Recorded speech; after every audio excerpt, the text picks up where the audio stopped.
Welcome to the RDH Encore channel. My name is Nikisha and I'm a registered dental hygienist.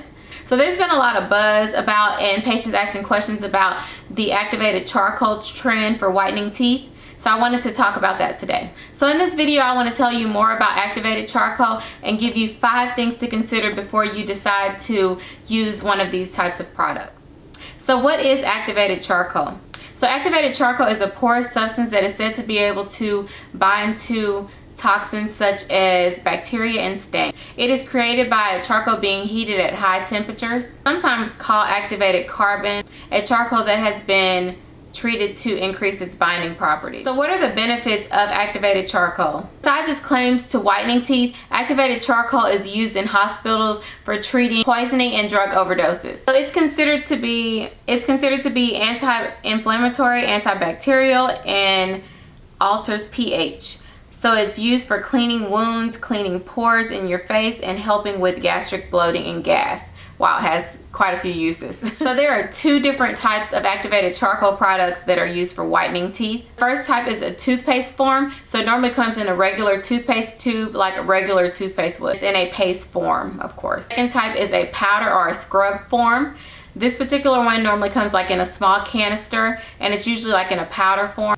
And it usually has a loose or a powder or a scrub consistency. So there are 5 things that you should consider before using one of these products. Number 1 is when one of these products are ingested or taken internally, it can inhibit the absorption of some other medications that you take. Whenever you're using any substances inside of your mouth, they're absorbed to different areas of your body, so you have to keep that in mind. So it is absorbed into your body, and any other types of medications that you're taking, certain ones that are at risk, they can stop the absorption of those in your body, so it would be like you're not taking those medications at all. So some of the different drugs that it's said to interact with is acetaminophen or Tylenol, and then medications for heart failure, depression, pain, and birth control. Those are definitely medications that you want to be absorbed. You don't want to be caught slipping on any of those. So you know, it's very important to have those be absorbed in the body correctly, and you don't want a whitening product to inhibit that. So the Mayo Clinic recommends that these medications are not taken at or around the ingestion of charcoal. So this is in order to prevent any of this from occurring. And then it's said to unlikely have any serious effects on the body, since it's such a small amount of charcoal that you're ingesting. So you know, you have to consider that as well. So the number 2 thing to consider before using a activated charcoal whitening product is that some of these products that are on the market are made in foreign countries, and they may contain toxic ingredients. That's actually been one of the things that has happened before. There are claims out there of containing toxic ingredients, and so you really want to be careful and make sure that you choose a product. If you're going to use one of these products, choose something that is made in the US or in the UK. Consideration number 3 before using one of these products is that the claims for teeth whitening may be a little misleading.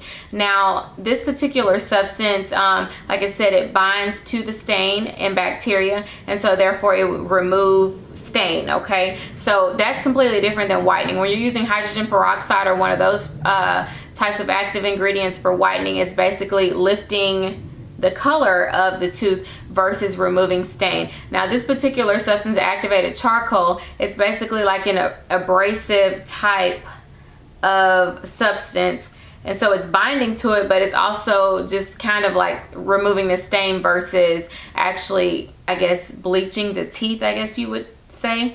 I don't really like to use that term, but basically that's what it's. Hydrogen peroxide basically bleaches the teeth, and the activated charcoal and other surface stain removers are basically just doing that. They're just removing the stain. It lifts the color a little bit, and it makes things appear brighter, so therefore they have claims of saying that it whitens your teeth, and I hope that makes sense. So that leads right into consideration number 4, that the charcoal is very abrasive. Okay, it can cause lasting damage to your teeth, your gums, and restorations over time. So like I talked about before, using surface stain removers or using abrasive products on your teeth can cause toothbrush abrasion. They can like cause damage to the enamel, like put indentions into the enamel. It can cause abfractions, and just just issues to your teeth, to where it can leave you more susceptible to cavities, leave you more susceptible to having just sensitivity and just issues with your teeth. It can also cause gum or gingival recession. It can cause your gum tissue to wear away, to where your teeth appear longer, your root is exposed, and things all sensitive in those areas as well. And then also, you also have to consider your restorations, you know, even porcelain, to a certain extent. If you're being super aggressive with that, you can kind of weaken that product. You can also, like with gold crowns, you know, gold is a little bit more precious than some of the other metals. It's a little bit softer of a metal, even the ones that are used in the mouth. And so those you can do damage to those. You can tarnish them, you can scratch them up really bad, just different things like that.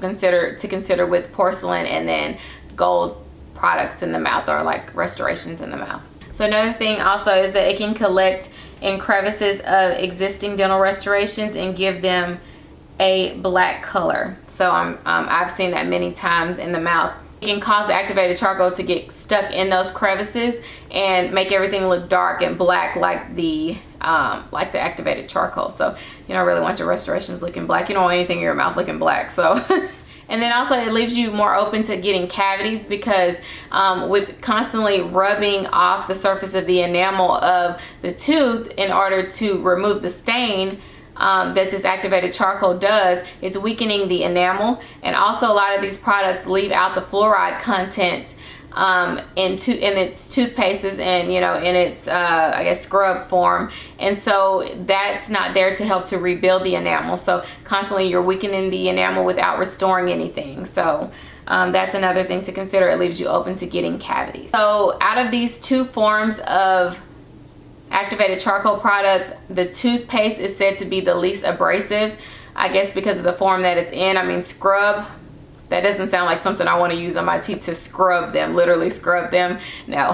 So if you're going to use anything, it's probably going to be best to use the toothpaste form because it's less abrasive. If I haven't scared you already, then toothpaste form is what you're going to want to go with, okay? So consideration number 5 before using a activated charcoal product for whitening your teeth is the inclusion or the exclusion of some of the following products that I'm about to talk about can cause issues. As I said before, many of these products do not contain fluoride, so that can definitely cause an issue. Like I talked about before, it can leave you open to getting cavities because they did not include the fluoride content in the toothpaste, and that's going to cause some issues for sure. So that's going to be fluoride. Many of these products also include sodium lauryl sulfate.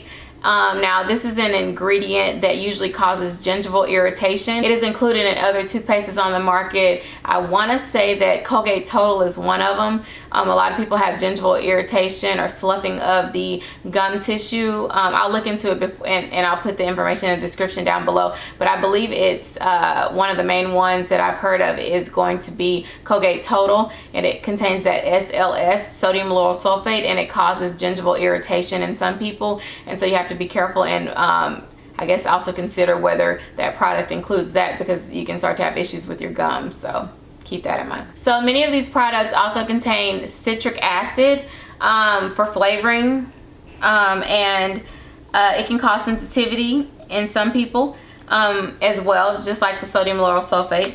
It can also cause an acidic environment in your mouth, which can lead to cavities. So you definitely want to think about that as well. You don't want to get cavities for any of these unnecessary reasons. There were recommendations that were outlined in the Journal of the American Dental Association, and I believe this article was in the issue of January 2017.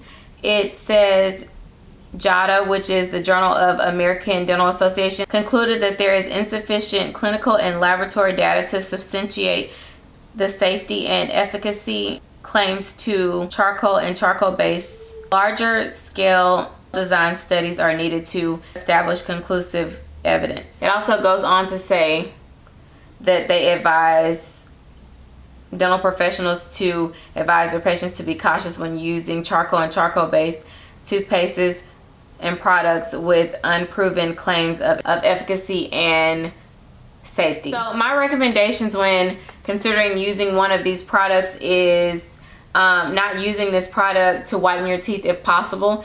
So at all costs, I would just say don't use it. It's not worth it. I definitely won't be using any of these products. That's why I didn't do a review or anything like that, or even a profile. I can't tell you about it because I'm not going to use it, but I did want to kind of educate you on the methods that it uses, and then also the active ingredients that's included in them. So again, like I said, if you must use this these types of products, it's best to use the toothpaste form of it because it's going to be less abrasive for you. Also, you want to check the ingredients to make sure that this product was actually made in the US or the UK, just to be safe, because like I said, there were claims of toxic ingredients in some of the more foreign brands. And the last recommendation is basically, if you're going to use this product, is to use it no more than about 2 times a week, along with a toothpaste that is non-abrasive, that contains fluoride, just so it's constantly restoring that enamel and it's not anything else that's going to be abrasive. Fluoride containing toothpaste is going to help to strengthen the enamel and prevent cavities, something that activated charcoal toothpaste isn't doing. So I hope you found this video informative and helpful. If you have, please do not hesitate to give me a thumbs up on this video and like this video. If you will also leave me a comment down below to let me know if you've used any of these products in the past, or if you're considering using it, and you know what stands out to you concerning these products. And also, if you haven't already become a member of the RDH Encore family, please hit the subscribe button and the bell so that you can be notified whenever any new videos are posted. And please just continue to watch my videos. I really enjoy putting these videos out for everyone, and just patient education and just education to the average consumer. I mean, I really do think that it's very important for us to be informed on some of these products, some of the trends that are out there. I really do think it's just very important for us to be educated on some of these trends that are out there. You know, you see things on Instagram, on Pinterest, and different things like that, and you just wonder about them. I had so many patient questions, and I'm like, I need to do a video about this.